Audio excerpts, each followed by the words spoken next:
Cardinal Sahara applique la chariaté Vatican II, minable. Minable. Plus rien ne nous étonne venant des modernistes. Mais enfin, le problème, c'est qu'ils portent l'habit du moine, tout en étant des mercenaires perfides à l'intérieur. Leur degré d'adhésion au mensonge et leur outrance maquillée par de la rhétorique contradictoire et de la fausse charité est évidente pour chaque esprit un minimum pas trop idiot. Ils ne s'embarrassent même plus de passer quelques mois avant de tomber le masque.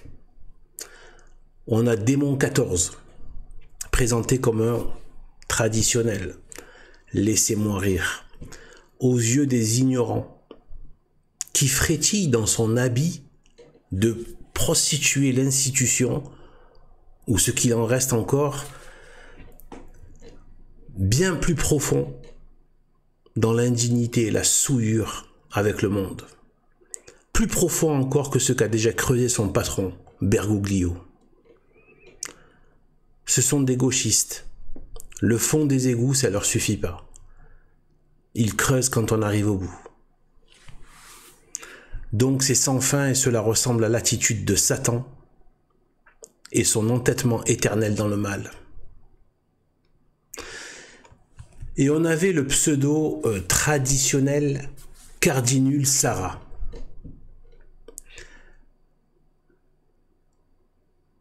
Qui a fait un buzz de pseudo traditionnel sur internet que je renomme, donc ce Cardinal Sahara.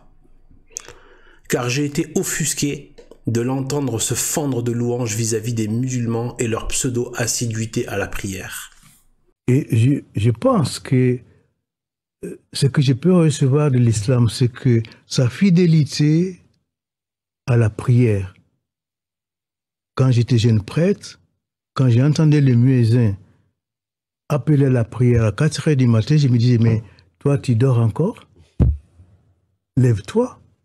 Alors, je pense que l'islam peut nous rappeler que Dieu ne peut pas être rejeté dans la société. Il doit être présent.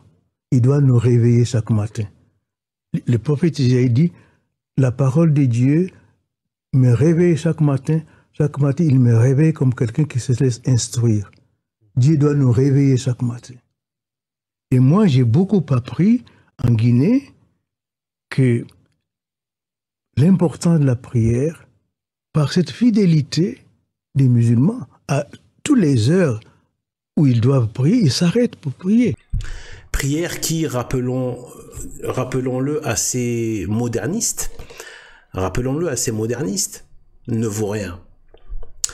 Car elle est faite envers un faux Dieu qui n'existe pas et dont le nom s'élève contre la majesté du saint nom de Jésus-Christ, Dieu incarné. Comme c'est répugnant, les mots et les superlatifs ne sont pas assez forts pour exprimer tout l'avilissement, la pourriture mentale et spirituelle qu'il y a derrière de tels propos. Derrière un tel léchage goulu de minaret de Mahomet. Comme si le catholicisme, avec ses vraies prières au vrai Dieu, son très saint rosaire, ses angélus sonnés partout, ses processions et les prières des multiples ordres religieux, avaient quelque chose à admirer chez les adeptes de Mahomet. C'est cela, l'insupportable fausse charité Vatican 2.0 moderniste. Ça finit par livrer la barbaque de fidèles catholiques aux grands méchouis de Médine. Ils appellent ça la charité, mais c'est de la chariaté.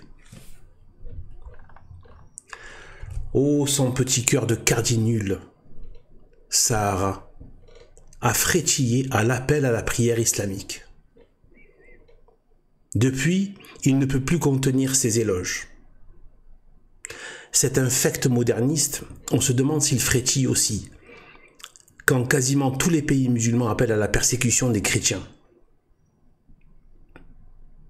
Imaginez que vous êtes un catholique soudanais, pakistanais, syrien, arménien, et ailleurs, ou encore la famille des prêtres qui ont été assassinés en Europe par des musulmans terroristes, ou encore la femme catholique égorgée et quasi décapitée dans l'église de Nice par un terroriste tunisien musulman.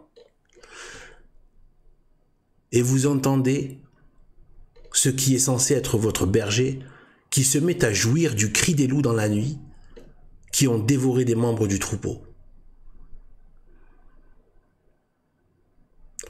Le Vatican II moderniste veut nous faire croire avec le monde gauchiste auquel il s'est mêlé qu'il n'y a aucun problème entre l'islam et le catholicisme. Oui, il y a un problème. L'histoire sur plusieurs siècles en témoigne jusqu'à ce jour. Et pour parler comme dans la Genèse, au moment d'Abel et Caïn, suite aux multiples massacres, persécutions, esclavagisme sexuel, exclusion de catholiques par des forces musulmanes, eh bien la voix du sang de mes frères et sœurs catholiques remonte jusqu'à Dieu, mais aussi jusqu'à mes modestes oreilles. Il est hors de question de n'avoir quoi que ce soit de social, sympathique, reconnaissant de quoi que ce soit avec l'islam, en tant que catholique traditionnel. La séparation, la méfiance sont de mise.